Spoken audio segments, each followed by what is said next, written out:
என் பெயர் நீலம். திருமணமாகி 3 நாட்களில் என் கனவு விளக்கு அணைந்துவிட்டது. என் கைகளில் இடப்பட்டிருந்த மருதாணி இன்னும் அழியவில்லை. அதற்குள் என் கணவருக்கு விபத்து ஏற்பட்டது. அவரது தலையில் மிக ஆழமான காயம் ஏற்பட்டதால் அவர் கோமா நிலைக்குச் சென்றுவிட்டார். கனவு மாளிகையை உருவாக்கிக் கொண்டிருந்த மணப்பெண் திடீரென இருண்ட உலகில் மூழ்கிப் போனாள். அன்று இரவு என் வீட்டு வாசலில் சத்தம் கேட்டதும் எதிரே நின்ற அண்டை வீட்டுக்காரர், "சீக்கிரம் மருத்துவமனைக்கு வாருங்கள், உங்கள் கணவரின் வண்டி விபத்துக்குள்ளாகிவிட்டது" என்று சொன்ன அந்த தருணத்தை என்னால் இன்னும் மறக்க முடியவில்லை. மருத்துவமனைக்குச் சென்றதும் டாக்டர் சொன்ன வார்த்தைகள் என் காதுகளில் ஈயத்தை காய்ச்சி ஊற்றியது போல் இருந்தது. காயம் மிகவும் ஆழமானது, நாங்கள் முயற்சி செய்கிறோம், ஆனால் அவர் ஆழ்ந்த கோமாவில் இருக்கிறார் என்று டாக்டர் கூறினார். இதை கேட்டதும் எனக்கு தலை சுற்றி நான் அங்கேயே தரையில் விழுந்துவிட்டேன். என் புகுந்த வீட்டினரின் பார்வையும் என் மீது மாறத் தொடங்கியது. என் மாமியார் என் நாத்தனாரிடம் ரகசியமாக, "இவள் ராசி இல்லாதவள், இவள் காலடி நம் வீட்டுக்கு ஆகவில்லை, இவளால்தான் இதெல்லாம் நடந்தது. 3 நாட்கள் கூட ஆகவில்லை, அதற்குள் நாம் இந்த நாளை பார்க்க வேண்டியதாகிவிட்டது" என்று கூறினார். நான் அழுது கொண்டே, "அத்தை, என் கணவர் சரியாகி விடுவார்தானே? நான் மருத்துவமனையிலிருந்து அவரை பார்த்துக் கொள்ள எனக்கு அனுமதி கொடுங்கள், என்னை அவர் அறைக்குச் செல்ல விடுங்கள்" என்று கெஞ்சினேன். அதற்கு என் மாமியார் மிகவும் கராராக பதில் சொன்னார். "அவன் அறைக்குச் சென்று நீ என்ன செய்யப் போகிறாய்? விதியில் எழுதியதுதான் நடக்கும். இப்போது இந்த நாடகத்தை நிறுத்து." என் நாத்தனாரும் கோபமாக என்னை பார்த்து, "நாடகம் போடாதே, இங்கே ஏற்கனவே எல்லோரும் கவலையில் இருக்கிறோம்" என்று கூறினார். நான் அமைதியாக ஒரு மூலையில் அமர்ந்துவிட்டேன். என் கையில் என் கணவர் எனக்காக வாங்கிய வளையல்கள் இன்னும் இருந்தன. அடுத்த சில வாரங்கள் ஒரு பயங்கரமான கனவு போல கழிந்தன. என் மாமியாரும் நாத்தனாரும் என் கணவரை பார்க்க 2 முறை சென்றார்கள். ஆனால் அவர்களின் பேச்சு பெரும்பாலும் மருத்துவமனை பில் மற்றும் செலவுகளை பற்றியதாகவே இருந்தது. என்னுடைய இருப்பை அவர்கள் முற்றிலுமாக புறக்கணித்தார்கள். ஒரு மாலை நான் என் மாமியாரிடம், "நான் உள்ளே சென்று என் கணவர் அருகில் அமர அனுமதி கொடுங்கள்" என்று கேட்டேன். அதற்கு அவர்கள் கண்டிப்பாக மறுத்து, "உனக்கு இங்கே இடமில்லை, நீ வீட்டுக்குப் போய் அவனுக்காக பிரார்த்தனை செய்" என்று கூறினாள். நான் வீட்டில் தனித்து விடப்படுவேன் என்பது அவளுக்கு தெரியும். அங்கே என் தனிமை அதிகரித்துக் கொண்டே போனது. வீட்டின் காற்றிலும் ஒருவித இறுக்கமிருந்தது. சமையலறையில் பாத்திரங்களின் சத்தம் கூட எனக்கு பயமாக இருந்தது. ஒரு நாள் என் ஓர்படி கணவரின் அண்ணி எனக்கு சாப்பாடு கொண்டு வரும்போது தட்டை என் முன் வீசி எறிந்துவிட்டு, "இவன் பின்னால் நிறைய பணம் செலவாகிறது, இந்த பணம் எல்லாம் வீணாகிவிடும் என்று எனக்கு தோன்றுகிறது. உன்னை போன்ற ஒருத்திக்காக இவ்வளவு யார் காத்திருப்பார்கள்" என்று கோபமாக கத்தினாள். நான் ஒரு வாய் கூட சாப்பிடவில்லை. இது ஒரு மனிதனின் சோதனையாக இருந்தது. இதில் மகிழ்ச்சிக்கான எந்த நம்பிக்கையும் தெரியவில்லை. காதலில் கழிக்க வேண்டிய நாட்கள் இப்போது கண்ணீரிலும் பிரார்த்தனைகளிலும் கழியத் தொடங்கின. நான் அமைதியாக அவர் அறைக்கு செல்வேன். அங்கே எனக்கான படுக்கை அலங்கரிக்கப்பட்டிருந்தது. என் கணவரின் வாசனை இன்னும் அந்த அறையில் மிச்சமிருந்தது. நான் அவர் தலையணையை நெஞ்சோடு அணைத்துக்கொண்டு என் மனதின் நிலையைச் சொல்வேன். "உங்களுக்கு நினைவிருக்கிறதா? இந்த 3 நாட்களில் நாம் எவ்வளவு பேசுவோம் என்று சொல்லியிருந்தீர்கள்" என்று சொல்லி என் கன்னங்களில் கண்ணீர் வழிந்தோடும்.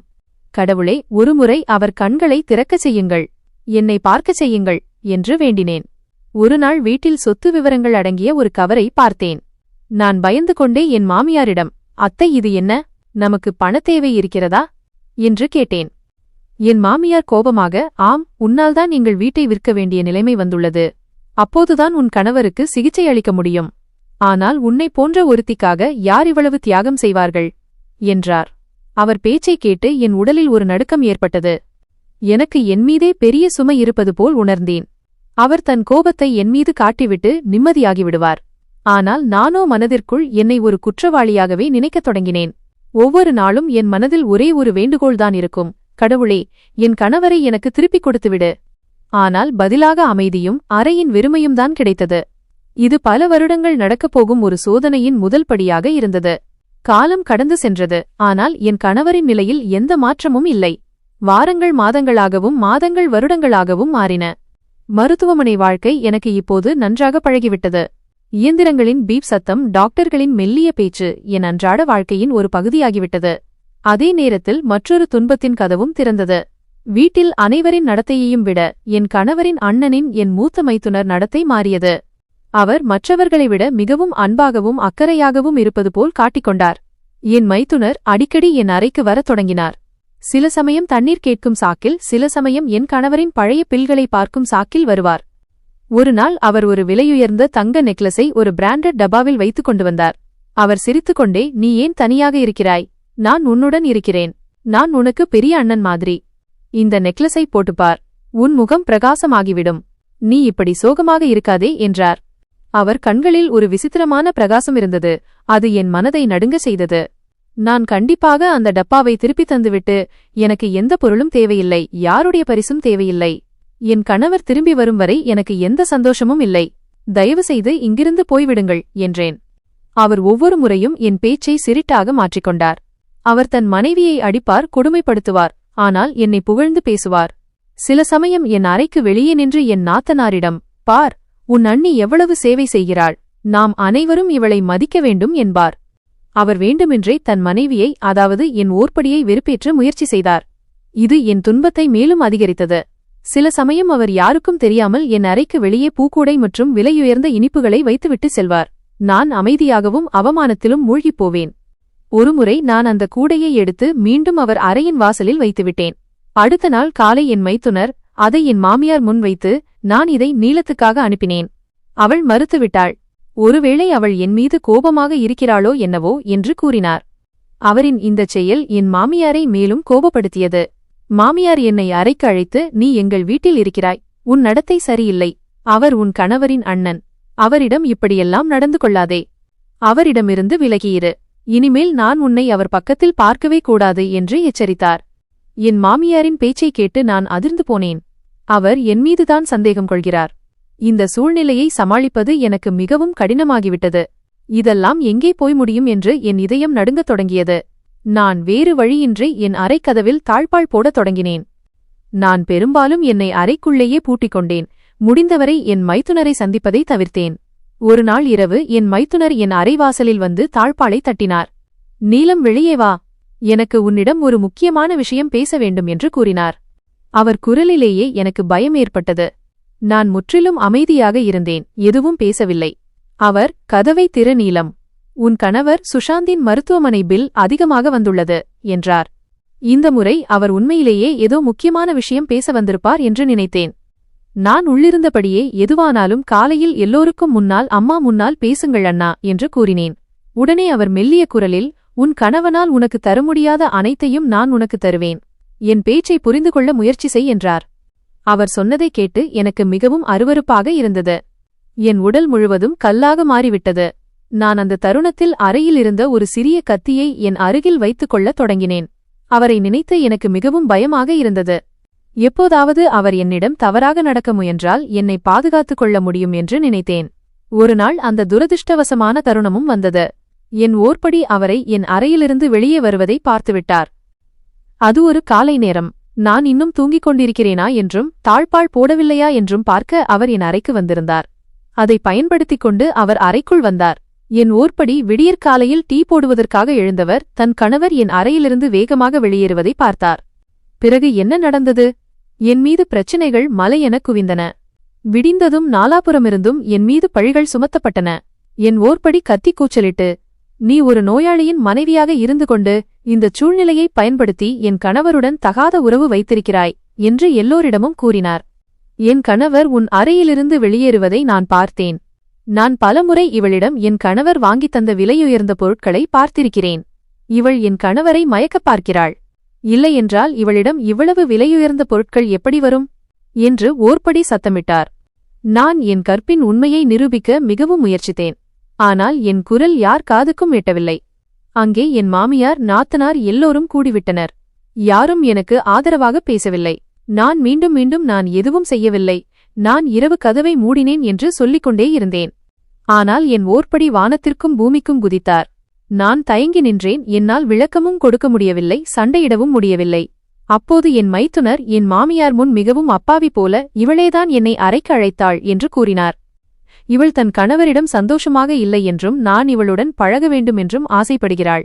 நான் காலையில் இவளை கண்டிப்பதற்காகவே சென்றேன் என்று அவர் பொய் சொன்னார். அவர் பேச்சைக் கேட்டு நான் உள்ளுக்குள் உடைந்து போனேன். அந்த கேவலமான பொய்யன் என் மௌனத்தை பயன்படுத்திக் கொண்டான். என் மனதில் ஒரே ஒரு கேள்விதான் ஒலித்துக் கொண்டிருந்தது. கடவுளே, என் விதியில் இதெல்லாம் ஏன் எழுதியிருக்கிறது?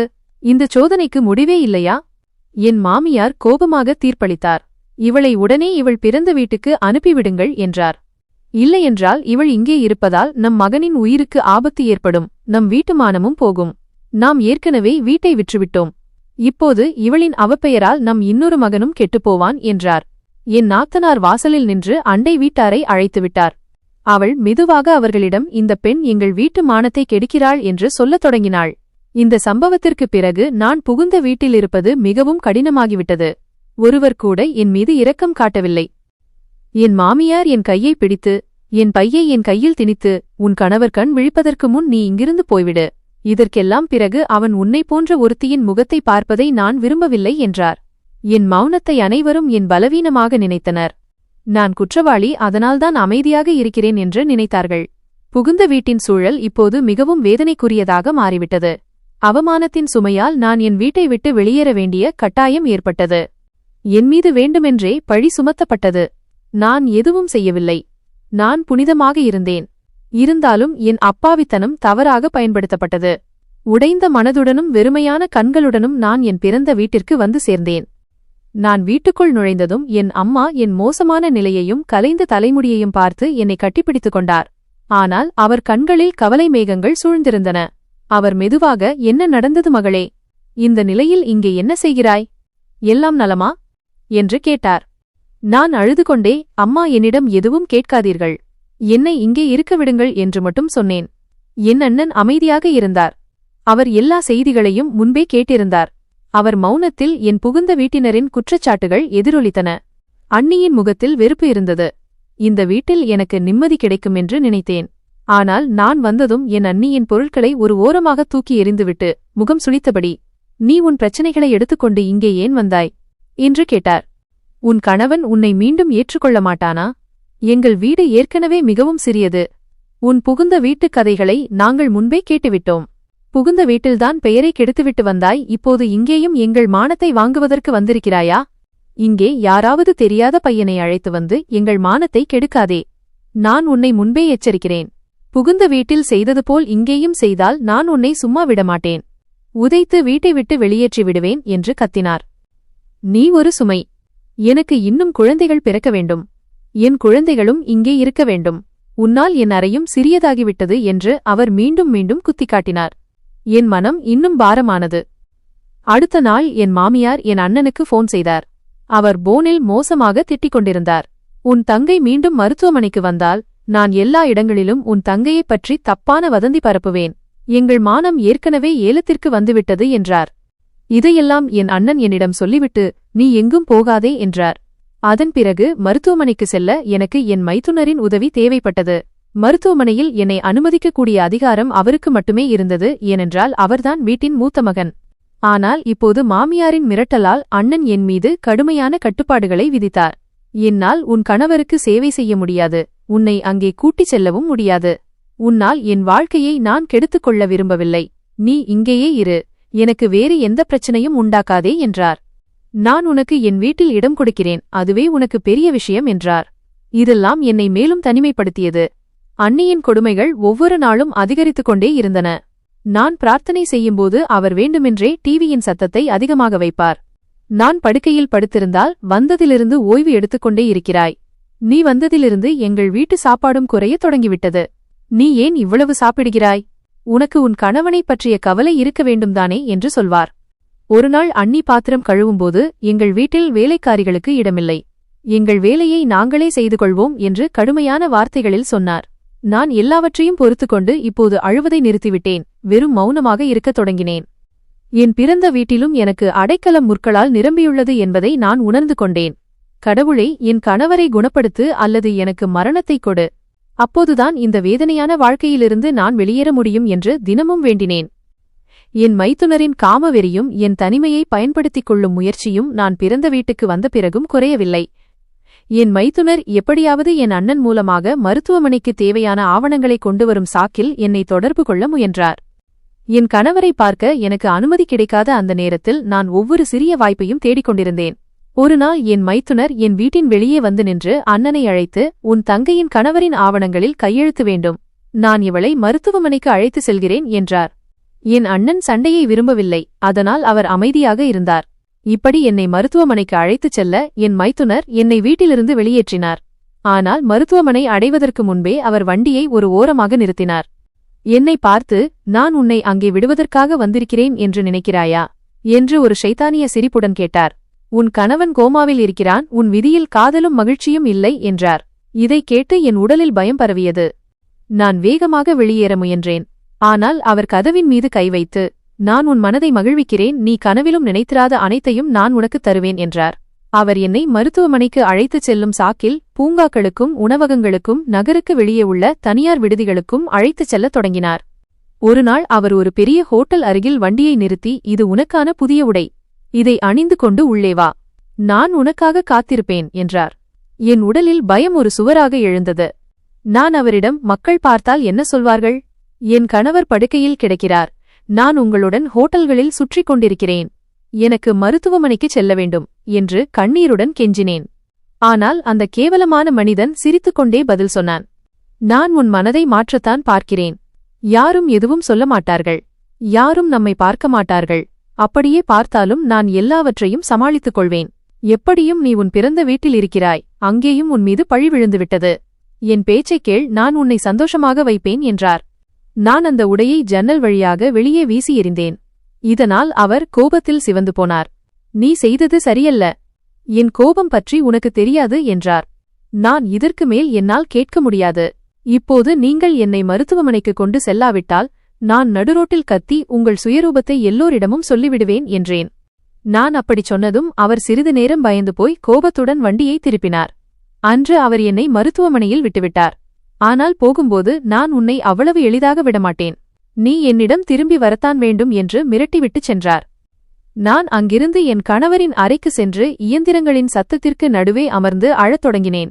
என் மைத்துனர் மட்டுமே மருத்துவமனைக்கு வர முடியும் என்பதும் பொய்யாக இருந்தது. உண்மையில் அவர் என் மாமியாருடன் சேர்ந்து என்னை விலக்கி வைக்க விரும்பினார். நர்ஸ் என்னை அறையில் பார்த்ததும் பதற்றமடைந்து என்னை வெளியே போகச் சொன்னார். எனக்குள் விரக்தி தீயாக எரிந்தது. என் மைத்துனரிடமிருந்து எனக்கு விடுதலை கொடுக்கும்படி நான் ஒவ்வொரு நொடியும் இறைவனிடம் வேண்டிக் கொண்டிருந்தேன். என் மைத்துனரின் மோசமான நடவடிக்கைகளும் பிறந்த வீட்டில் அண்ணியின் கொடுமைகளும் என் வாழ்க்கையை இருமடங்கு நரகமாக்கியது. என் அம்மா எனக்காக இரவில் தங்க ஒரு அறையை ஏற்பாடு செய்திருந்தார். ஆனால் அந்த இரவு என் வாழ்க்கையின் மிக பயங்கரமான தருணத்தை கொண்டு வந்தது. இரவு சுமார் 10 மணி இருக்கும். வாசலில் மெல்லிய சத்தம் கேட்டது. அதை நான் புறக்கணித்தேன். ஆனால் பிறகு என் கதவின் பூட்டு உடையும் சத்தம் கேட்டது. என் மைத்துனர் சத்தமில்லாமல் என் அறைக்குள் நுழைந்தான். அவன் கையில் கையுறை இருந்தது. அவன் முகத்தில் ஒரு கொடூரமான புன்னகை இருந்தது. நான் உடனே எழுந்து அமர்ந்தேன். கட்டிலிலிருந்து கீழே இறங்கி அவன் வழியை மறித்து, எச்சரிக்கை, என் அருகில் வராதே, நீ இன்னும் ஒரு அடி எடுத்து வைத்தால் நான் என்னை அழித்துக்கொண்டு உன்னை குற்றவாளி ஆக்கிவிடுவேன் என்று கத்தினேன். ஆனால் அவன் காமத்தில் மனிதத்தன்மையை இழந்திருந்தான். என் அலறல் இரவின் அமைதியை கிழித்தது. அவன் என் அருகில் வந்து என் மானத்தில் கை வைக்க முயன்றான். நான் என் முழு பலத்தையும் திரட்டி அவனை தள்ளிவிட்டேன். அவன் கட்டிலில் மோதி கீழே விழுந்தான். அவன் விழுந்த சத்தம் கேட்டு அண்ணனும் அண்ணியும் ஓடி வந்தார்கள். என் மைத்துனர் அந்த சந்தர்ப்பத்தை பயன்படுத்திக் கொண்டு தன் ஆடைகளை சிறிது கலைத்துவிட்டு தரையில் அமர்ந்து அப்பாவி போல் அழத் தொடங்கினான். அவன் கத்தி, உன் தங்கைதான் என்னை இங்கே அழைத்தாள், நான் வரவில்லை என்றால் விஷம் குடித்து விடுவேன் என்று மிரட்டினாள் என்றான். நான் இவளுக்கு புத்திமதி சொல்லத்தான் வந்தேன். ஆனால் இவள் என்மீதே பாய்ந்துவிட்டாள் என்று பொய் சொன்னான். பழி என்மீதே சுமத்தப்பட்டதைக் கண்டு நான் அதிர்ச்சியடைந்தேன். ஏற்கனவே புகுந்த வீட்டின் பேச்சைக் கேட்டு என்மீது சந்தேகத்திலிருந்த என் அண்ணன், நீ இங்கேயும் அதையே ஆரம்பித்து விட்டாயா? நான் அவமானப்பட்டு சாக வேண்டும் என்று நீ விரும்புகிறாய் என்று சொன்னார். என் அண்ணி உடனே என் மைத்துனரை அண்ணனை எழுப்பி அவருக்கு ஆதரவாக பேசி, இந்த பெண் நம் மானத்தை கெடுத்து விடுவாள், இவளை இங்கிருந்து துரத்துங்கள், இல்லையென்றால் நாங்கள் இங்கே இருக்க மாட்டோம் என்றாள். எல்லோரும் என்னை திட்டினார்கள். என் தரப்பை சொல்ல என்னிடம் வார்த்தைகளே இல்லை. அண்ணன் என் கையை பிடித்து இழுத்துக்கொண்டே வீட்டை விட்டு வெளியே தள்ளினார். என் முகத்திற்கு நேராக கதவு பலமாக சாத்தப்பட்டது. நான் தரையில் விழுந்தேன். அது ஒரு குளிர்கால இரவு. என் உடலில் ஒரு போர்வை மட்டுமே இருந்தது. என் ஆத்மா சுக்குநூறாக உடைந்து போயிருந்தது. என் தாய் வீட்டில் கூட நான் என் மரியாதையை இழந்துவிட்டேன் என்பதை என்னால் நம்பவே முடியவில்லை. யாராவது கதவை திறப்பார்கள் என்ற நம்பிக்கையில் நான் சிறிது நேரம் அங்கேயே அமர்ந்திருந்தேன். ஆனால் உள்ளே முழு அமைதி நிலவியது. வீட்டிலிருந்து வெளியேற்றப்பட்ட பிறகு நான் அந்த இரவை என் தாய் வீட்டின் வாசலுக்கு எதிரே உள்ள சாலையில் கழித்தேன். விடிந்ததும் அம்மா கண் விழித்து கதவை திறந்தபோது நான் வெளியே அமர்ந்திருப்பதை பார்த்தார். அவர் துடித்துப் போனார். என் கையை பிடித்து சத்தமில்லாமல் என்னை உள்ளே அழைத்து சென்றார். ஆனால் அண்ணனும் அண்ணியும் இன்னும் தூங்கிக் கொண்டிருந்தார்கள். அம்மா என்னிடம், நான் உன்னை எங்கும் போகவிடமாட்டேன், நீ என்னுடன் தான் இருப்பாய் என்று மட்டும் சொன்னார். இதை பார்த்ததும் அன்னிக்கு கோபம் தலைக்கேறியது. அடுத்த சில நாட்களுக்கு வீட்டில் பெரிய புயலை கிளப்பினாள். இந்த பெண் இங்கே இருந்தால் நான் சமைக்க மாட்டேன். இவள் ஒரு தரித்திரம் பிடித்தவள். இவள் நம் நிம்மதியை பறித்துவிட்டாள் என்றாள். அண்ணி என் காரணமாக பலமுறை அண்ணனிடமும் சண்டையிட்டாள். இதனால் அண்ணன் இன்னும் எரிச்சலடைந்தார். அண்ணன் அமைதியாக வேடிக்கை பார்த்துக் கொண்டிருந்தார். அவர் தன் மனைவிக்கும் சகோதரிக்கும் இடையில் சிக்கிக் கொண்டார். ஆனால் அவரது மௌனம் உண்மையில் அண்ணிக்குத்தான் ஆதரவாக இருந்தது. என் நிலைமையை பார்த்து அம்மா உடைந்து போயிருந்தார். அவர் முகத்தில் ஆழமான சுருக்கங்கள் விழுந்தன. அவர் எப்போதும் கவலையாகவே காணப்பட்டார். அவர் ரகசியமாக என் அருகில் அமர்ந்து, கடவுள் எல்லாவற்றையும் சரிசெய்வார் மகளே, நீ கவலைப்படாதே என்று சொல்வார். ஆனால் நான் அம்மாவிடம் அழுது, அம்மா, என் மீது எந்த தவறுமில்லை, அவர்கள் சொல்வதெல்லாம் பொய் என்று சொன்னேன். அதற்கு அம்மா, எனக்கு தெரியும், ஆனால் நான் என்ன செய்வது என் மகளே, உன் அண்ணன் என் பேச்சை கேட்பதில்லை என்று கூறினார். அப்படி சொல்லிவிட்டு அவர் உள்ளுக்குள் நடுங்கி போனார். ஒரு இரவு அண்ணன் எல்லா எல்லைகளையும் மீறிவிட்டார். அவர் அம்மா முன்னிலையில் கத்தி, உங்கள் மகளால் எங்கள் வீட்டில் பிரச்சனைகள் வருகின்றன. இவளை உடனே வீட்டை விட்டு வெளியேற்றுங்கள். இவள் இன்னும் இங்கே தங்கினால் அது எங்களுக்கு மிகவும் மோசமாக இருக்கும் என்றார். இவள் இந்த வீட்டை விட்டு போகவில்லை என்றால் நானே இந்த வீட்டை விட்டு போய்விடுவேன் என்று அண்ணி கூறிவிட்டார். அம்மாவால் இந்த அதிர்ச்சியை தாங்க முடியவில்லை. அவர் இதயம் வேகமாக துடிக்கத் தொடங்கியது. அவர் அங்கேயே வரவேற்பறை சோபாவில் விழுந்தார். அண்ணனும் அண்ணியும் பயந்து போய் அவரை மருத்துவமனைக்கு அழைத்துச் சென்றார்கள். ஆனால் பாதி வழியிலேயே மாரடைப்பு ஏற்பட்டு அவர் இந்த உலகை விட்டு பிரிந்தார். அதிர்ச்சியால்தான் இவருக்கு மாரடைப்பு ஏற்பட்டது என்று மருத்துவர் கூறிவிட்டார். என் உலகமே அழிந்தது போல் இருந்தது. என் ஒரே ஆதரவான என் அம்மாவும் என்னை விட்டு போய்விட்டார். அவரது இறுதிச் சடங்கில் நான் இன்னும் வெறுமையை உணர்ந்தேன். என் அண்ணன் மிகுந்த அவமானத்திலோ அல்லது சோகத்திலோ இருந்தார். அவரும் எனக்கு அதிகம் ஆதரவு தரவில்லை. அண்ணி தரப்பில் அமைதியாக இருந்தார். என் அம்மா என் கஷ்டங்களையெல்லாம் தன்னுடன் எடுத்துச் சென்றுவிட்டது போல் உணர்ந்தேன். அம்மா இறந்த பிறகு அண்ணியின் நடத்தையில் இன்னும் கசப்பு அதிகரித்தது. இப்போது எனக்கு ஆதரவாக பேச அம்மா இல்லாததால் அவர் வெளிப்படையாகவே என் மீது கோபத்தை காட்டினார். அதனால் நான் வீட்டில் முற்றிலும் தனிமையாகவும் ஆதரவற்றவளாகவும் ஆனேன். அறையை சுத்தம் செய்கிறேன் என்ற போர்வையில் அண்ணி என் பொருட்களை வெளியே எடுத்து வைத்துவிட்டு, நீ பொருட்களை வெளியே வை, இப்போது நீ இங்கிருந்து போய்விடு என்று என்னிடம் கூறினார். ஒரு நாள் அவர் தன் அறையை தேடுவது போல் நாடகம் ஆடி என் தங்க லாக்கெட் காணாமல் போய்விட்டது என்று எல்லோரிடமும் கத்தினார். அவர் நேரடியாக என் மீது சந்தேகம் கொண்டு, இந்த பெண் ஒரு திருடி, இவள்தான் எடுத்திருப்பாள். இவளிடம் பணம் இல்லை. இவள் நிச்சயம் நம் வீட்டுப் பொருட்களை திருடுவாள். அந்த லாக்கெட் என் அப்பா அம்மாவுக்கு கொடுத்தது என்றார். அந்த லாக்கெட் அன்னிக்கு மிகவும் பிடித்திருந்தது. அண்ணன் முன்னிலையிலேயே அவர் என்னை அவமானப்படுத்தி, நீ ஏன் இங்கே திருடியாக வந்தாய்? என் வீட்டிலிருந்து வெளியேறு. என்னை தொந்தரவு செய்யாதே என்று நான் உன்னிடம் எத்தனை முறை சொன்னேன் என்று கேட்டார். நான் கைகளை கூப்பி, அண்ணி, நான் எதுவும் செய்யவில்லை, என்னை மன்னித்து விடுங்கள். இது எல்லாம் பொய் என்று நான் சத்தியம் செய்கிறேன் என்றேன். ஆனால் அண்ணன் கோபமாக, நிறுத்து என்றார். இனிமேல் நான் உன்னை இங்கே வைத்திருக்க முடியாது. உன்னால்தான் என் அம்மா இறந்தார். நீ போ, இனி ஒருபோதும் திரும்பி வராதே என்றார் அண்ணன். அண்ணன் சொன்ன இந்த வார்த்தை முள்ளாக என் நெஞ்சில் குத்தியது. என் கடைசி ஆதரவாக இருந்த என் சொந்த அண்ணனும் என்னிடமிருந்து முகத்தை திருப்பிக் கொண்டார். அண்ணி உடனே என் காலியான பையை பிடித்து என்னை கதவுக்கு வெளியே தள்ளிவிட்டார். இப்போது நம் வாழ்க்கையில் நிம்மதி வரும் என்று சொன்னார். நான் வாசலில் உட்கார்ந்து அழுது கொண்டிருந்தேன். வெளியே மழை பெய்யத் தொடங்கியிருந்தது. என் உடல் நனைந்து கொண்டிருந்தது. என் விதியில் இந்த வலியும் சோதனையும்தான் எழுதப்பட்டிருக்கிறதா என்று நினைத்தேன். நான் பலமுறை கதவை தட்டினேன். ஆனால் யாருக்கும் என் மீது இரக்கம் வரவில்லை. அண்ணன் குரலோ அண்ணி குரலோ வரவில்லை. சாலையில் என் உடல் அனாதையாக தெரிந்தது. நான் பையை தூக்கிக் கொண்டு வெறுமையான கண்களுடன் சாலையில் நடக்கத் தொடங்கினேன். நான் எங்கே போகிறேன் என்று கூட எனக்கு நினைவில் இல்லை. சும்மா போய்கொண்டிருந்தேன். எனக்கு ஆறுதல் தரக்கூடிய ஒரே ஒரு நபர் மட்டுமே இப்போது மிச்சமிருக்கிறார் என்று நினைத்தேன். நம்பிக்கையற்று சிதறிய நிலையில் ஆதரவின்றி பெருமழையில் நனைந்தபடி நகரத்து சாலைகளில் நடந்தேன். என் மனதில் எந்த இலக்கும் இல்லை, எந்த திட்டமும் இல்லை. சும்மா நடக்கும் ஒரு அர்த்தமற்ற செயலாக இருந்தது. பல மணி நேர தனிமையான மற்றும் நோக்கமற்ற பயணத்திற்குப் பிறகு என் கணவரின் மருத்துவமனை எனக்கு நினைவுக்கு வந்தது. இப்போது எனக்கு ஒரே ஒரு புகலிடம் மட்டுமே பாக்கியிருக்கிறது என்ற எண்ணம் என் மனதில் தோன்றியது. நான் அவரிடமே போய்விடுவேன். குறைந்தபட்சம் என் கணவரின் அருகில் அமர்ந்து மனம் விட்டு அழவேண்டும் என்று என் இதயம் விரும்பியது. அவரிடமே இருந்து என் உயிர் பிரிந்துவிட்டால் இந்த துன்பங்கள் அனைத்தும் தீர்ந்துவிடும் என்று நினைத்தேன். நான் மருத்துவமனையை அடைந்தபோது என் நிலைமை ஒரு பேயைப் போல இருந்தது. என் ஆடைகள் அழுக்காக இருந்தன. முகத்தில் தூசியும் மண்ணும் கண்ணீரின் தழும்புகளும் இருந்தன. நான் கவுண்டருக்கு சென்று என் கணவரின் பெயரைச் சொன்னேன். என் நிலைமையை பார்த்து நர்ஸ் வருத்தத்துடன் என்னை பார்த்தார். அங்கு சென்றதும் அவர் சிறிது நேரத்திற்கு முன்புதான் இறந்துவிட்டார் என்ற செய்தி கிடைத்தது. உங்கள் கணவர் இறந்துவிட்டார். 1 மணி நேரத்திற்கு முன்பு சிகிச்சையின் போது அவரது மூச்சு நின்றுவிட்டது. உங்கள் மாமியார் அவசர நடவடிக்கைகளுக்காக உள்ளே சென்றிருக்கிறார் என்று நர்ஸ் மெல்லிய குரலில் என்னிடம் கூறினார். இந்த செய்தியை கேட்டதும் என் உடல் மீண்டும் ஒருமுறை நடுங்கியது. ஆனால் இம்முறை எந்த அலறலும் வரவில்லை, அழுகையும் வரவில்லை. என் மூச்சு நின்றது போல் இருந்தது. என் கால்களுக்கு அடியிலிருந்து பூமி நழுவியது போல் இருந்தது. நான் ஒரு கற்சிலையாக மாறினேன். எனக்குள் இருந்த உலகம் முற்றிலும் வெறுமையாகிவிட்டது. என் மாமியார் வெளியே வந்து என்னை பார்த்து, நீ ஏன் இங்கே வந்தாய்? உன் தரித்திரம் அவரை நிம்மதியாக சாகவும் விடவில்லை. இங்கிருந்து போ, இனி இவருடன் உனக்கு எந்த சம்பந்தமும் இல்லை என்று கடுமையான வார்த்தைகளில் கேட்டார். நான் அவர் பேச்சை கேட்கவில்லை. மெதுவாக என் கணவரின் அறையை நோக்கி நடந்தேன். என்னை பார்த்ததும் அறைக்குள் இருந்தவர்கள் உடனே வெளியே வந்துவிட்டார்கள். நான் துடித்துப் போய் என் கணவரின் நெஞ்சில் விழுந்து, நீங்கள் இல்லாமல் எப்படி வாழ்வேன்?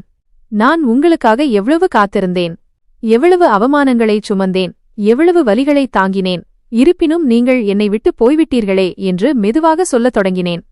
குளிர்ந்து போயிருந்த அவர் கையை பிடித்தேன். இது என் வாழ்க்கையின் கடைசி தருணம். இப்போது என்னிடம் இழக்க எதுவும் இல்லை. நான் அவர் நெஞ்சோடு சாய்ந்து இறந்துவிட விரும்பினேன். அங்கு இப்போது எந்த அசைவும் இல்லை, எந்த உயிரும் இல்லை. நான் என் சுயநினைவை இழந்திருந்தேன். என் கை என் கணவரின் குளிர்ந்த நெஞ்சில் இருந்தது. நான் கண்களைத் திறந்து அறையின் வெறுமையை பார்த்தேன். அறையில் இயந்திரங்களின் மெல்லிய சத்தமும் என் விக்கல்களும் மட்டுமே இருந்தன. திடீரென்று கஷ்டகாலத்தில் கடவுளை நினைத்துக்கொள் என்று என் அம்மா சொன்னது எனக்கு நினைவுக்கு வந்தது. நான் என் கணவரின் தலையை என் மடியில் வைத்துக்கொண்டு மனதார கடவுளை நினைக்க ஆரம்பித்தேன். என் குரல் பலவீனமாக இருந்தது, ஆனால் ஒவ்வொரு வார்த்தையும் என் இதயத்தின் ஆழத்திலிருந்து வந்தது. என் விக்கல்கள் நின்றன. நான் இறைவனை முழுமையாக நம்பினேன். என் கண்களிலிருந்து கண்ணீர் வழிந்தது. என் இதயத்திலிருந்து ஒன்றே ஒன்றுதான் வேண்டுதலாக வந்தது. இவரைத் தவிர எனக்கு வேறு யாரும் இல்லை. தயவுசெய்து கடவுளை இவரை திருப்பிக் கொடுங்கள். நான் எந்த சூழ்நிலையிலும் இவருக்கு சேவை செய்வேன். என் பொறுமைக்கு எனக்கு வெகுமதி அளியுங்கள். என் கணவருக்காக நான் நிறைய கஷ்டப்பட்டிருக்கிறேன். நான் தொடர்ந்து பிரார்த்தனை செய்து கொண்டிருந்தேன். என் மாமியார் வாசலில் நின்று கொண்டு, இவளை வெளியே தள்ளுங்கள், இவள் இறந்த மனிதரை தொந்தரவு செய்கிறாள் என்று நர்ஸிடம் சொல்லிக் கொண்டிருந்தார். அப்போது திடீரென்று என் கணவரின் நெஞ்சில் லேசான அசைவு ஏற்பட்டது. முதலில் இது என் பிரமை என்று நினைத்தேன். ஆனால் பிறகு அவரது விரல்கள் என் கையை அழுத்தின. நான் உடனே பயந்து அவர் முகத்தை பார்த்தேன். அவர் முகத்தில் ஒரு அமைதியான அசைவு இருந்தது. நான் நர்ஸை சத்தமாக அழைத்தேன். டாக்டரும் நர்ஸும் ஓடி வந்தார்கள். தட்டையான கோடு ஓடிக்கொண்டிருந்த இயந்திரங்களின் மானிட்டர்களில் திடீரென்று மெல்லிய அலைகள் தோன்றின. மருத்துவர்கள் ஆச்சரியத்துடன் ஒருவரையொருவர் பார்த்து, இது சாத்தியமற்றது, நோயாளி திரும்ப வருகிறார், இவரது மூளை மீண்டும் செயல்படத் தொடங்கிவிட்டது என்றார்கள். மருத்துவர் என்னிடம், நீங்கள் என்ன செய்தீர்கள் என்று கேட்டார். நான் கைகூப்பி கடவுளை நோக்கி சைகை செய்தேன். என் கணவரை காப்பாற்ற நான் பிரார்த்தனை செய்தேன் என்றேன். வாசலில் நின்று கொண்டிருந்த என் மாமியாரும் நாத்தனாரும் இந்த அதிசயத்தை பார்த்து ஊமையாகிவிட்டார்கள். இந்த தருணம் என் வாழ்வின் மிகப்பெரிய அதிசயமாக இருந்தது. என் பிரார்த்தனை ஏற்றுக்கொள்ளப்பட்டது. என் பொறுமைக்கான சோதனை முடிந்தது. இறைவன் எனக்கு என் கணவரை திருப்பிக் கொடுத்துவிட்டார். இது ஒரு அதிசயம். நீங்களே அவர் அருகில் உட்காருங்கள். நீங்கள்தான் அவருக்கு பலம் என்று மருத்துவர் கூறினார். என் கணவர் கண்விழித்த பிறகு அடுத்த சில நாட்கள் எனக்கு புதிய வாழ்க்கையாக இருந்தது. அவர் இன்னும் பலவீனமாக இருந்தாலும் அவர் அதிசயமாக குணமடைந்து வருவதாக மருத்துவர் கூறினார். கண் விழித்ததும் முதலில் என் கையை பிடித்துக் கொண்டார். அவர் கோமாவில் இருந்தபோது எனக்கு என்ன நடந்தது, அவர் குடும்பத்தினர் எனக்கு என்ன செய்தார்கள், அவர் அண்ணன் என்னிடம் எப்படி நடந்து கொண்டார், அண்ணியின் பழிச்சொல், அம்மாவின் மரணம், அண்ணனின் அலட்சியமான நடத்தை ஆகிய அனைத்தையும் நான் அவரிடம் சொன்னபோது அவர் அமைதியாக கேட்டுக்கொண்டிருந்தார். அவர் கண்கள் கலங்கின. என் மாமியாரும் மைத்துனரும் மருத்துவமனைக்கு வந்தபோது என் கணவர் அவர்களை உள்ளே வர அனுமதிக்கவில்லை. அவர் நர்ஸை அழைத்து, இவர்களுடன் நான் எந்த உறவும் வைத்துக்கொள்ள விரும்பவில்லை, இவர்கள் என் மனைவிக்கு துன்பம் கொடுத்தார்கள் என்று கூறினார். அவர் என் கையை பிடித்து, இப்போது எல்லாம் சரியாகிவிடும், நாம் இங்கிருந்து வெகு தொலைவில் ஒரு புதிய உலகத்தை உருவாக்குவோம், உனது தியாகங்களுக்கு நான் கைமாறு செய்ய வேண்டும் என்றார். என் கணவரின் சிகிச்சை முடிந்து மருத்துவமனையிலிருந்து டிஸ்சார்ஜ் செய்யப்பட்டதும் அவர் நேரடியாக வேறு ஊரில் வசிக்கும் தன் நண்பரின் வீட்டிற்குச் செல்ல முடிவு செய்தார். அந்த நண்பர் அதுலின் உதவியுடன் அவர் உடனடியாக அந்த நகரத்தை விட்டு வெளியேறினார். அதுல் வாடகைக்கு ஒரு சிறிய வீட்டை கண்டுபிடித்து தந்தது மட்டுமல்லாமல் தன் நிறுவனத்தில் என் கணவருக்கு நல்ல வேலையும் வாங்கிக் கொடுத்தார். நீ நிறைய துன்பங்களை அனுபவித்துவிட்டாய், இப்போது உனது மகிழ்ச்சிக்கான நேரம் வந்துவிட்டது என்று அதுல் கூறினார். மெல்ல மெல்ல வாழ்க்கை மகிழ்ச்சியை நோக்கி திரும்ப ஆரம்பித்தது. புதிய நகரம், புதிய வீடு மற்றும் புதிய நம்பிக்கை. நாங்கள் எல்லாவற்றையும் புதிய முறையில் தொடங்கினோம். என் கணவர் எல்லா உறவுகளையும் முறித்துக்கொண்டு என்னுடன் ஒரு எளிய வாழ்க்கையை தொடங்கினார். முதல் மாத சம்பளத்தில் அவர் எனக்கு பூக்களும் சிறிய தங்கக் கம்மலும் வாங்கி வந்து, நீ இழந்ததையெல்லாம் நான் உனக்கு திருப்பிக் கொடுப்பேன் என்று சொன்னார். நான் அவர் கையிலிருந்து கம்மலை வாங்கி, எனக்கு நீங்கள் திரும்ப கிடைத்து விட்டீர்கள், இதுவே எனக்கு எல்லாம் என்று சொன்னேன். நான் பல வருட சோகங்களை மறந்து புதிய கனவுகளை காண ஆரம்பித்தேன். சிறிய விஷயங்களில் மகிழ்ச்சியை தேட ஆரம்பித்தேன். மருத்துவமனை நினைவுகள் மெல்ல மெல்ல மறையத் தொடங்கின. புதிய ஊரில் எங்கள் வாழ்க்கை ஒரு நிம்மதியான வடிவத்தை பெற்றது. என் கணவர் தனது புதிய வேலையில் மிகவும் கடினமாக உழைத்தார். நான் வீட்டை கவனித்துக் கொண்டேன்.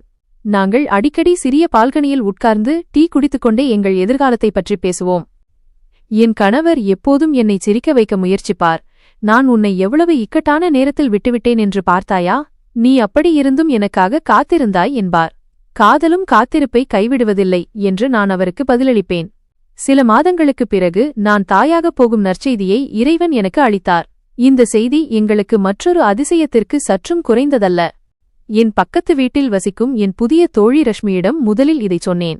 என் கணவர் மாலை வீட்டிற்கு வந்ததும் நான் அவர் முன் பூங்கொத்தை வைத்து, உங்களுக்கு ஒரு பெரிய நற்செய்தி சொல்ல வேண்டும் என்று சொன்னேன்.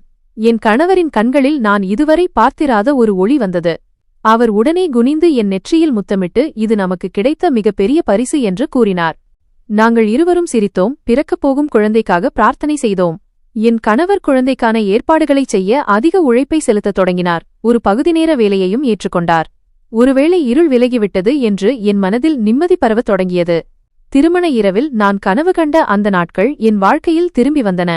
ஆனால் வாழ்க்கையின் பரீட்சை இன்னும் பாக்கியிருந்தது. எல்லாம் முடிந்துவிட்டது என்று நான் நினைத்தேன். என் கணவர் எங்கள் குழந்தையின் சிறந்த எதிர்காலத்திற்காக மாலையில் கணினி வகுப்பிலும் சேர்ந்தார். நாங்கள் இருவரும் ஒரு பிரகாசமான நாளைக்கான தயாரிப்பில் மும்முரமாக இருந்தோம். வாழ்க்கையில் ஒரு புதிய ஓட்டம் இருந்தது. நாங்கள் அதை அனுபவித்துக் கொண்டிருந்தோம். நான் கர்ப்பமாக இருந்தேன். மருத்துவரிடம் செல்வது எனக்கு மிகவும் அவசியமாக இருந்தது. ஒரு நாள் நகரின் பெரிய தனியார் மருத்துவமனையில் பயிற்சி செய்யும் மருத்துவரிடம் என் கணவருடன் சென்றேன். நாங்கள் அங்கே எங்கள் முறை வருவதற்கு காத்திருந்தோம். திடீரென்று தாழ்வாரத்தில் எனக்கு தெரிந்த ஒரு முகம் தெரிந்தது. என் இதய துடிப்பு அதிகரித்தது. அது என் மூத்த மைத்துனியின் மனைவி, பெரிய அண்ணி. அங்கே திடீரென்று என் பெரிய அண்ணி என் முன் வந்தார். ஆனால் இது சிரித்துக்கொண்டே என்னை கேலி செய்த, எப்போதும் ஆடம்பரமான உடையில் இருந்த அண்ணி அல்ல. இப்போது அவள் நிலைமை மிகவும் மோசமாக இருந்தது. பல நாட்களாக மாற்றாதது போல் ஆடைகள் அழுக்காக இருந்தன. முகம் கருத்துப் போயிருந்தது. கண்களுக்கு கீழே கருவளையங்கள் இருந்தன. அவள் தலைமுடி கலைந்திருந்தது. கைகளில் ஒரு பழைய பிளாஸ்டிக் பை இருந்தது. அவள் ஒரு நர்சுடன் சண்டையிட்டுக் கொண்டிருந்தாள். பார்ப்பதற்கு மிகவும் அலங்கோலமாக இருந்தாள். என்னை பார்த்ததும் அவள் திகைத்து நின்றாள். அவள் முகத்தில் ஒரு விசித்திரமான பயம் வந்தது. அவள் என்னை அடையாளம் கண்டுகொண்டாள். வேகமாக என் காலில் விழுந்தாள். அதனால் அவள் பைத்தரையில் சிதறியது. அவள் அழுது கொண்டே, என்னை மன்னித்துவிடு, எனக்கு மிக மோசமான நிலைமை ஏற்பட்டுள்ளது. நீ சொன்னது சரிதான், நான் உன்மீது பழி சுமத்தினேன் என்றாள். அவள் விக்கல்கள் நின்றன. அவள் தன் நெற்றியை தரையில் பலமாக அடிக்கத் தொடங்கினாள். என் கணவர் என்னை தாங்கி பிடித்து அவளை தூக்க முயன்றார். சுஷாந்த், உன் அண்ணன் பைத்தியம் பிடித்துவிட்டார் என்று அவள் அழுது கொண்டே சொன்னாள். அவர் வீட்டில் இருந்த பணத்தையெல்லாம் சூதாட்டத்தில் அழித்துவிட்டார். பிறகு சந்தேகத்தில் எங்கள் எல்லோரையும் கொல்ல பார்த்தார். இப்போது அவரை மருத்துவமனையின் ஒரு சிறிய அறையில் சங்கிலியால் கட்டி வைத்திருக்கிறார்கள் என்றாள். ஒரு கணம் என் மூச்சு நின்றது. மாமியாரும் மிகவும் நோய்வாய்ப்பட்டிருக்கிறார் என்றும் அவருக்கு பக்கவாதம் வந்துவிட்டது என்றும் அவர்கள் மேலும் கூறினார்கள். அவரும் படுக்கையில் விழுந்துவிட்டார். அவர்கள் அனைவரும் தங்கள் வீடு மற்றும் செல்வத்தை இழந்துவிட்டார்கள். அவர்கள் என்மீது நடத்தை கெட்டவள் என்று பழி சுமத்திய அந்த நாள் எனக்கு நினைவுக்கு வந்தது. கடந்த காலத்தின் கசப்பு ஒரு படத்தைப் போல என் கண்முன் சுழலத் தொடங்கியது. என் மைத்துனரின் கீழ்த்தரமான செயல்கள், பெரிய அண்ணியின் குற்றச்சாட்டு, மாமியாரின் அவமானம், அம்மாவின் மரணம், தாய் வீட்டிலிருந்து வெளியேற்றப்பட்டது என அனைத்தும் எனக்கு நினைவிருக்கிறது. என் கண்களில் கண்ணீர் வந்தது. ஆனால் அது சோகத்தினால் அல்ல, நிம்மதியினால். நான் என் மனதை உறுதிப்படுத்திக் கொண்டு அவளிடம், எழுந்து இரு, உன் தவறுகளை நீ உணர்ந்து விட்டாய், இறைவன் உன்னை மன்னித்து விட்டார் என்றேன். நான் என் கண்களை மூடிக்கொண்டேன். என் கணவர் என் தோளில் கை வைத்தார். அவர் என்னை அன்போடும் பெருமையோடும் பார்த்து கொண்டிருந்தார். பார், நான் சொன்னேன் இல்லையா, கடவுள் எல்லாவற்றையும் சரி செய்வார் என்று. நீ பழிவாங்க தேவையில்லை. இதுதான் இவர்களின் கர்மவினைகளுக்கான தண்டனை என்றார். என் கணவர் அவளுக்கு கொஞ்சம் பணம் கொடுத்து, நீ உன் கணவரை நன்றாக பார்த்துக்கொள், இறைவனிடமிருந்து உனக்கு தண்டனை கிடைத்துவிட்டது, இப்போது நீ அவர்களை கவனித்துக்கொள் என்றார். என் மனதில் நிம்மதி குடியேறியது. ஒருவேளை இறைவன் என் பொறுமைக்கான பலனை உலகிலேயே கொடுத்துவிட்டார் என்று நினைத்தேன். நான் பொறுமையாக இருந்தேன். நான் அமைதியாக இருந்தேன். எல்லா கொடுமைகளையும் என் கடவுளிடம் விட்டுவிட்டேன். இறைவன் எனக்கு மிகவும் மதிப்புமிக்க என் கணவரின் உயிர், என் மரியாதை மற்றும் பிறக்கப் போகும் குழந்தையின் வடிவில் நிம்மதியை கொடுத்தார். நான் என் கணவரின் கையை பிடித்துக் கொண்டேன். நாங்கள் இருவரும் சிரித்துக்கொண்டே மருத்துவரின் அறையை நோக்கி நடந்தோம். அந்த சோகம், அவமானம், அந்த எல்லா வலிகளும் இப்போது ஒரு பழைய கதை மட்டுமே. இனி நம் பாதை எப்போதும் ஒளியை நோக்கியே இருக்கும் என்று என் கணவரிடம் சொன்னேன். இது ஒரு புதிய பயணத்தின் தொடக்கம் மட்டுமல்ல. பொறுமையாக இருப்பவர்களுக்கு இறைவன் எப்போதும் துணையாக இருப்பார் என்ற என் நம்பிக்கையும் வலுப்பெற்றது. என் பெரிய அண்ணி மற்றும் அவர் குடும்பத்தின் முடிவு தெரிந்தவுடனேயே நானும் என் கணவரும் இந்த விஷயத்தை எங்கள் வாழ்க்கையின் ஒரு பகுதியாக மாற்றிக்கொள்ளவில்லை. நாங்கள் எங்கள் முழு கவனத்தையும் வரவிருக்கும் மகிழ்ச்சியின் மீது செலுத்தினோம். கர்ப்பத்தின் கடைசி மாதங்கள் மிகவும் அமைதியாக கழிந்தன. என் கணவர் என்னுடன் அதிக நேரம் செலவிடவும் என் மனதிற்கு நிம்மதி அளிக்கவும் தனது பகுதிநேர வேலையை விட்டுவிட்டார். நீ எனக்காக நிறைய கஷ்டங்களை அனுபவித்திருக்கிறாய், இப்போது ஓய்வெடுப்பது உன் உரிமை என்று அவர் கூறினார். எனக்கு மிகச் சிறந்த தோழியாக திகழ்ந்த எங்கள் பக்கத்து வீட்டுக்காரர் ரஷ்மி எப்போதும் என்னுடனேயே இருந்தார். சிறிய வேலைகளில் எனக்கு உதவினார். அதிலும் அவர் மனைவியும் எங்களை நன்றாக பார்த்துக் கொண்டார்கள். எனக்கு ஒரு முழுமையான மற்றும் அன்பான குடும்பம் இருப்பதாக முதல் முறையாக உணர்ந்தேன். நேரம் வந்ததும் பிரசவத்திற்காக நான் மருத்துவமனைக்கு அழைத்துச் செல்லப்பட்டேன். வலியுடன் கடந்த அந்த நேரத்தில் என் கணவர் ஒரு கணம் கூட என்னை விட்டு விலகவில்லை. அவரது நம்பிக்கை தரும் அன்பும் அவரது கையின் உறுதியான பிடிப்பும் எனக்கு ஒரு கவசமாக மாறியது. எங்கள் வாழ்க்கையில் ஒரு அழகான மகன் பிறந்தான். என் கணவரின் கண்களில் முதல் முறையாக கண்ணீர் வந்தது. ஆனால் அது மகிழ்ச்சி கண்ணீர். நீ என்னை ஒரு முழுமையான மனிதனாக்கிவிட்டாய் என்று அவர் கூறினார். அவர் என் காதில் மெதுவாக, மகிழ்ச்சியாக இருக்கிறாயா என்று கேட்டார். எங்கள் மகனுக்கு சுதீர் என்று பெயர் வைத்தார். எங்களின் எல்லா சோதனைகளுக்கும் பிறகு நிறைவேறிய ஆசையவன். புதிய ஊரில் உள்ள சிறிய வாடகை வீட்டில் என் மகன் வந்ததிலிருந்து வீட்டின் சூழலே மாறிவிட்டது. இரவு தூக்கம் குறைந்து போனது. ஆனால் ஒவ்வொரு முறை விழிக்கும்போதும் ஒரு புதிய நம்பிக்கை இருந்தது. என் கணவர் நாள் முழுவதும் வேலை செய்வார். சோர்ந்து போய் வீட்டிற்கு வருவார். ஆனால் மகனை தூக்கியவுடன் அவரது சோர்வு அனைத்தும் பறந்துவிடும். அவர் மகனை நெஞ்சோடு அணைத்துக் கொண்டு, நீ எவ்வளவு அன்புக்கும் தியாகத்திற்கும் பிறகு இந்த உலகத்திற்கு வந்திருக்கிறாய் என்பது உனக்கு தெரியாது என்பார். என் மகனின் சின்னஞ்சிறு புன்னகை எங்கள் வாழ்க்கையின் காரணமாக மாறியது. எங்கள் புதிய மற்றும் எளிய வாழ்க்கை மிகவும் நிம்மதியாக கழிந்து கொண்டிருந்தது. ஆனால் கடந்த காலத்தின் அந்த நிழல் முழுமையாக மறையவில்லை. ஒரு நாள் நாங்கள் எங்கள் மகனுக்கு ஒரு சிறப்பு பொம்மை வாங்குவதற்காக நகரின் பெரிய சந்தைக்குச் சென்றிருந்தோம். நாங்கள் ஒரு தெருவழியாகச் சென்றபோது சாலையின் மறுபுறம் என் கணவரின் சகோதரியை, நாத்தனாரை போன்ற ஒரு பெண்ணை பார்த்தேன். அவள் மிகவும் கவலையாக தெரிந்தாள். ஏதோ ஒன்றுக்காக காத்திருப்பது போல் ஒரு சிறிய கடைக்கு அருகில் நின்று கொண்டிருந்தாள் என்று கேட்டார். நான் பயத்துடனே அந்த பக்கமாக சைகை செய்தேன். என் கணவர் அந்த பெண்ணை ஒருமுறை பார்த்தார். அது என் நாத்தனார், கணவரின் தங்கைதான். ஆனால் இப்போது அவள் பிச்சை எடுக்கும் ஒரு பெண்ணைப் போலவே இருந்தாள். என் கணவர் என்னை உடனே இழுத்துக்கொண்டு, சீக்கிரம் வா, நாம் அந்த பக்கம் போக வேண்டாம். அந்த மாதிரியான ஆட்களுக்கு என் இதயத்தில் இடமில்லை. நாம் எங்கே இருக்கிறோமோ அங்கேயே போவோம் என்று கூறினார். நாங்கள் வேகமாக அங்கிருந்து வெளியேறினோம். கடந்த காலம் ஒரு பேயைப் போல எந்த நேரத்திலும் வெளிப்படலாம் என்பதை இந்த சம்பவம் எனக்கு நினைவுபடுத்தியது. சிறிது நேரத்திற்கு நான் மிகவும் அமைதியற்றவளாக உணர்ந்தேன். இரவில் நான் என் கணவரிடம், இது எல்லாம் உண்மையில் எப்போதாவது முடியுமா இல்லையா என்று கேட்டேன். என் கணவர் மகனை தன் நெஞ்சோடு அணைத்துக் கொண்டு, எல்லாம் முடிந்துவிட்டது. அந்த ஆட்களை பொறுத்தவரை நாம் இறந்துவிட்டோம். இனி நம் உலகம் நம் மகன் மட்டும்தான். இந்த உலகத்திற்குள் அவர்களை நுழைய விடமாட்டோம். நாம் தைரியமாக இருக்க வேண்டும் என்று கூறினார். என் கணவரின் இந்த பேச்சும் அவரது உறுதியும் என் மனதில் மீண்டும் நிம்மதியை நிரப்பியது. அவர் மகனுக்கு தாலாட்டு பாடினார். நாங்கள் அனைவரும் ஒரு புதிய நம்பிக்கையுடன் தூங்கிவிட்டோம். நேரம் அதன் வேகத்தில் கடந்து கொண்டிருந்தது. 5 வருடங்கள் ஓடிவிட்டன. எங்கள் மகன் இப்போது புத்திசாலியான மற்றும் சுட்டித்தனம் மிகுந்த குழந்தையாக வளர்ந்திருந்தான். அவன் பேச்சாலும் சிரிப்பாலும் எங்கள் சிறிய வீடு எப்போதும் நிரம்பி வழிந்தது. என் கணவர் தனது கடுமையான உழைப்பாலும் திறமையாலும் தனது நிறுவனத்தில் ஒரு தனித்துவமான பதவியை பெற்றிருந்தார். ஆனாலும் சொந்தமாக தொழில் தொடங்க வேண்டும் என்பதுதான் எப்போதுமே அவரது கனவாக இருந்தது. தற்போது அவர் தனது நண்பர் அதலுடன் சேர்ந்து ஒரு சிறிய ஐடி கன்சல்டன்சி நிறுவனத்தை தொடங்கியிருந்தார். அவர்கள் வேலையில் கடும் உழைப்பு இருந்தது. பெரும்பாலும் என் கணவர் இரவு வெகுநேரம் வரை வேலை செய்வார். ஆனால் இந்த முறை வித்தியாசம் என்னவென்றால், இந்த உழைப்பு வேறு யாருக்காகவோ அல்ல, அது எங்கள் சொந்த எதிர்காலத்திற்காக இருந்தது. என் கணவரின் நிறுவனம் வேகமாக வளர்ந்து கொண்டிருந்தது. ஒரு வருடத்தில் வாடகை வீட்டிலிருந்து வெளியேறி சொந்தமாக ஒரு சிறிய வீட்டை வாங்க முடிவு செய்தோம். என் கணவர் தன் பெயர் பலகையை வீட்டு வாசலில் மாட்டினாரே, அதுதான் என் வாழ்வின் மிகப்பெரிய மகிழ்ச்சியான நாள். அது என் வாழ்க்கையின் 2வது பெரிய மகிழ்ச்சியான நாள். என் கணவர் சாவியை என் கையில் வைத்து, இது உன் பொறுமைக்கு கிடைத்த வீடு. இதை நீ உன் விருப்பப்படி அலங்கரிக்கலாம் என்று கூறினார். இந்த வீடு சிறியதுதான், ஆனால் இதில் அன்பும் நிம்மதியும் கொண்ட மிகப்பெரிய சாம்ராஜ்யம் குடியேறியிருந்தது. நானும் இப்போது என் திறமையை பயன்படுத்த முடிவு செய்தேன். நான் என் அண்டை வீட்டிலேயே கைவினைப் பொருட்கள் மற்றும் வீட்டில் தயாரிக்கும் உணவு வகைகளுக்கான ஒரு சிறிய தொழிலை தொடங்கினேன். ஆரம்பத்தில் ரஷ்மியும் அவளுடைய சில தோழிகளும் மட்டுமே என் வாடிக்கையாளர்களாக இருந்தனர். ஆனால் என் உழைப்பும் உணவின் சுவையும் விரைவில் முழு பகுதியிலும் என்னை பிரபலமாக்கியது. இந்த சிறிய வேலை எனக்கு பண ரீதியாக பலம் சேர்த்தது மட்டுமல்லாமல் எனக்கு ஒரு புதிய அடையாளத்தையும் கொடுத்தது. நான் இப்போது யாருடைய மனைவியாகவோ அல்லது அம்மாவாகவோ மட்டும் இல்லை, ஒரு வெற்றிகரமான பெண் தொழில்முனைவோராக மாறியிருந்தேன். என் கணவர் எப்போதும் என் வேலையை பாராட்டுவார், மேலும் ஒவ்வொரு ஆர்டரும் சரியான நேரத்தில் சென்றடைய எனக்கு உதவுவார்.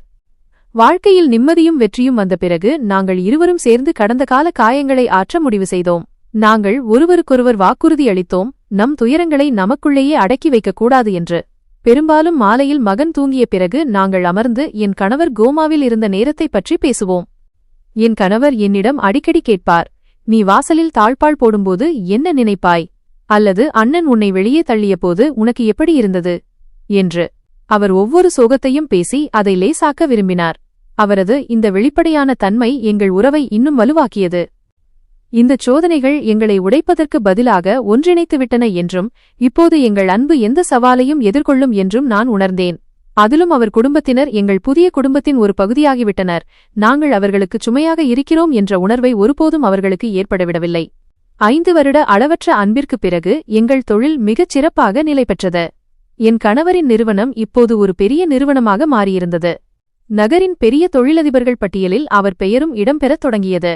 நிறுவனத்தின் விளம்பரத்திற்காக அதுல் என் கணவரின் புகைப்படத்துடன் செய்தித்தாளில் ஒரு சிறிய செய்தியை வெளியிடச் செய்திருந்தார்.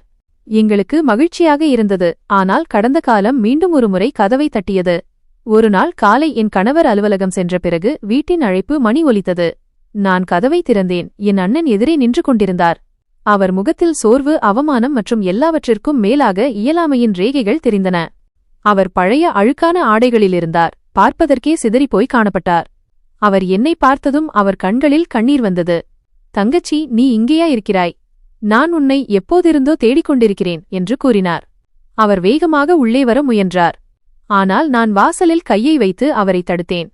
என் நெஞ்சில் ஒரு வலி ஏற்பட்டது. மழையில் நனைந்த அந்த இரவில் என்னை வீட்டை விட்டு வெளியே தள்ளிய அதே நபர் இவர்தான். நீ எதற்காக இங்கே வந்தாய் என்று கேட்டேன். என் குரலில் ஆழமான இறுக்கமிருந்தது. நான் உன்னிடம் மன்னிப்பு கேட்பதற்காக வந்திருக்கிறேன். நீ செய்தது சரிதான் என்றும் உன்னை அவமானப்படுத்தியது தவறு என்றும் உன் அண்ணி என்னிடம் சொன்னாள் என்றார். அவள் இப்போது மிகவும் கஷ்டப்படுகிறாள் என்று அவர் தரையை பார்த்து கொண்டே கூறினார். அவர் குரலில் உண்மை இருந்தது. ஆனால் அவர் நோக்கத்தில் எங்கேயோ சுயநலத்தின் சாயல் தெரிந்தது. அவர் சொன்ன வார்த்தைகள் எனக்கு நினைவுக்கு வந்தன. உங்கள் காரணமாகத்தான் என் அம்மா இறந்தார். நீங்கள்தான் என்னை அவதூறாக பேசி நடுரோட்டில் விட்டீர்கள் என்று நான் சொன்னேன். என் கண்களிலும் கண்ணீர் வந்தது. அண்ணா, உங்கள் அந்த தவறான முடிவு என் புகலிடத்தை பறித்தது. என் மானத்தை கெடுக்க நினைத்த அந்த மனிதனிடம் என்னை ஒப்படைத்தீர்கள் என்றேன். அந்த நேரத்தில் என் கணவர் திரும்பி வந்தார். ஒருவேளை அவர் எதையோ மறந்திருக்கலாம். அவர் முன்னே வந்து என் கையை பிடித்துக்கொண்டு அண்ணனிடம், நீ இங்கே என்ன செய்கிறாய் என்று கேட்டார். எங்கள் வாழ்க்கையில் மீண்டும் வர உனக்கு யார் அனுமதி கொடுத்தது என்று என் கணவர் கேட்டார். அண்ணன் கைகளை கூப்பி, தங்கச்சி, என்னை மன்னித்துவிடு. சுஷாந்த், நீங்களும் என்னை மன்னித்து விடுங்கள். தயவு செய்து எனக்கு ஒரு வாய்ப்பு கொடுங்கள். உங்கள் தொழில் மிக நன்றாக நடப்பதாக கேள்விப்பட்டேன். நான் வேலையில்லாமல் இருக்கிறேன். எனக்கு உதவுங்கள் என்று கெஞ்சினார். இங்கே என் கதை ஒரு முக்கிய திருப்பத்தை அடைந்தது. நான் என் கணவரின் கையை பிடித்துக்கொண்டு ஒரு ஆழ்ந்த மூச்சு விட்டேன். பாருங்கள் அண்ணா, நீங்கள் எனக்கு செய்த எல்லாவற்றிற்கும் நான் உங்களை மன்னிக்கிறேன். ஏனென்றால் நீங்கள் என் அம்மாவின் மகன். ஆனால் நீங்கள் என் வாழ்க்கையை மட்டுமல்ல, என் அம்மாவையும் பறித்து விட்டீர்கள். அந்த வலியை என்னால் மறக்க முடியாது என்றேன். இனி உங்கள் வாழ்க்கையில் எனக்கோ என் கணவருக்கோ எந்த பங்குமில்லை என்று நான் தெளிவாகச் சொல்லிவிடுகிறேன். நாங்கள் மிகவும் கஷ்டப்பட்டு இந்த வாழ்க்கையை உருவாக்கியிருக்கிறோம். இங்கே எந்த வெறுப்பும் இல்லை, விஷமும் இல்லை. இந்த நிம்மதியை அழிக்க நான் உங்களை அனுமதிக்க மாட்டேன் என்று உறுதியாகச் சொன்னேன். என் கணவர் பாக்கெட்டிலிருந்து கொஞ்சம் பணத்தை எடுத்து அண்ணனிடம் நீட்டினார். இதை வைத்துக்கொள். இது ஒருமுறை செய்யும் உதவி, அதுவும் நீ என் மனைவியின் அண்ணன் என்பதால் மட்டுமே. இப்போது போய்விடு, இனி ஒருபோதும் திரும்பி வராதே. உனக்கு வேறு ஏதேனும் நல்ல வழி கிடைக்க வேண்டும் என்று நாங்கள் எப்போதும் பிரார்த்தனை செய்வோம் என்றார். அண்ணனின் கண்களில் அவமானம் இருந்தது. ஆனால் அவரால் எந்த விளக்கமும் கொடுக்க முடியவில்லை. அவர் பணத்தை வாங்கிக் கொண்டு எதுவும் சொல்லாமல் சென்றுவிட்டார். நான் கதவை மூடினேன். என் கணவரை கட்டியணைத்து அழுதுவிட்டேன். இந்த முடிவு மிகவும் கடினமானது, ஆனால் இது என் பொறுமைக்கு கிடைத்த கடைசி வெகுமதி. நான் பழிவாங்குவதற்கு பதிலாக நிம்மதியை தேர்ந்தெடுத்தேன். அந்த நாளுக்குப் பிறகு நாங்கள் ஒருபோதும் திரும்பி பார்க்கவில்லை. எங்கள் மகனும் எங்கள் அன்புமே எங்களுக்கு மிகப்பெரிய ஆதரவாக இருந்தது. நாங்கள் எங்கள் மகனை இறைவனிடம் ஒப்படைத்துவிட்டு எங்கள் பாதையில் ஒளியுடன் முன்னேறிச் சென்றோம். நண்பர்களே, எங்கள் கதை உங்களுக்கு பிடித்திருக்கும் என்று நம்புகிறேன். கதை பிடித்திருந்தால் வீடியோவை லைக் செய்யுங்கள்.